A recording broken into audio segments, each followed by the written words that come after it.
All right, thank you very much. It is the end of the world as we know it, or is it? Yeah. Either way, you'll want this cookbook in your kitchen. It is called Surviving the Apocalypse from Joe Beef. It includes so much more than recipes. Please welcome co-owners and chefs David McMillan and Fred Morin from Montreal. You are culinary kings.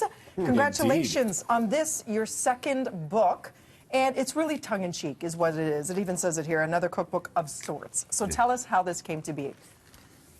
Go ahead, Fred. Well, you know, we have kids, okay? We each have 3 kids. And you look at the news, and it's south of the border, here, everywhere. It's morose. You know, it doesn't look fun. Although it can just be, every generation had its own boogeyman. But we felt like very protective. You know, we felt like we had to store some cans and get some fuel in the truck and get a first aid kit and get ready to just go to the cottage in case something happened, you know, be it the little rocket man or whatever.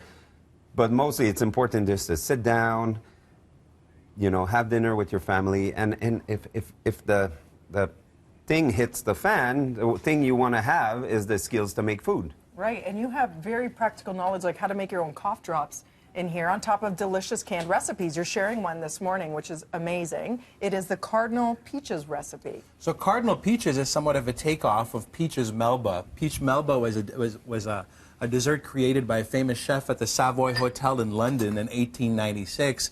For a singer called Nellie Melba, who was an Australian soprano. This is a take of, Melba is served with ice cream. This is a take on the Melba called Cardinal. This one is served with whipped cream. So we'll start putting it together. And I love that these are all canned. Some of these, the recipes are for canned food, but you said some of the canned food is some of the best you can get. Well, canned peaches are picked at optimal, you know, organic canned peaches or jarred peaches are picked at optimal freshness and ripeness.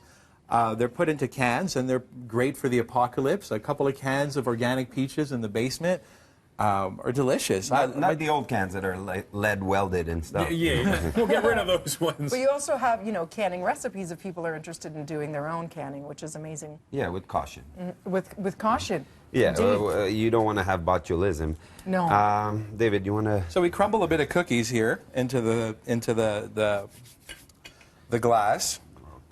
And we'll have the recipe on our website. Thank you so much for sharing. I know you also have some restaurant recipes in here. You're both so successful. And at the end of the day, you really want people to know that you think we need to unplug and spend time in nature and spend time back in the kitchen and eating together. Absolutely.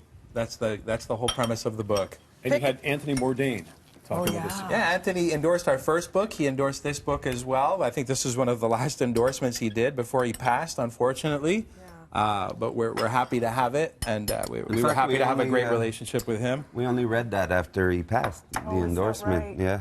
Yeah. Well, he was a more than a brother. He was like an uncle. Uncle Tony was very, very dear to us, and the fact that he enjoyed coming to see us meant a lot to us. Gave you a glowing review and recommendation. So pick it up, everybody. Joe Beef, Surviving the Apocalypse, available everywhere. Follow at Joe Beef MTL. We'll be back with more BT. Look at that right after this. It's beautiful. 5 minutes. Beautiful.